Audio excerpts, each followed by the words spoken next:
La Coupe du Monde s'affiche au pluriel avec deux dessins officiels, celui du comité français d'organisation révélé dimanche au public et celui du gouvernement dévoilé aujourd'hui à Matignon par le Premier ministre Lionel Jospin. Le foot, la fête, c'est le message véhiculé, mais les amateurs de ballon rond sont perdus par tous ces logos. Ça me convient bien, moi. Encore que j'ai commencé ma carrière sportive au foot, il faudrait que vous le sachiez, comme goal. Je dirais que les deux affiches ont chacune leur créneau.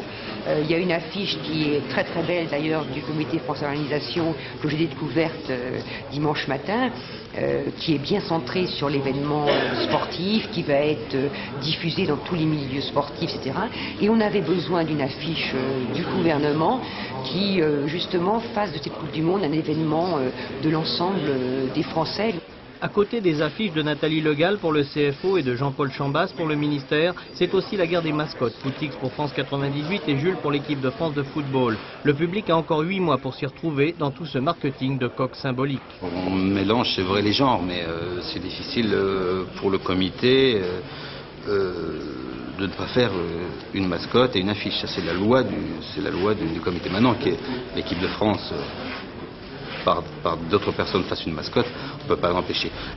Heureusement, la Coupe du Monde, qui va accueillir 500 000 spectateurs étrangers, peut compter sur les 5,5 milliards d'aides financières du gouvernement et 37 milliards de téléspectateurs auront les yeux fixés sur le Stade de France dès le 10 juin prochain.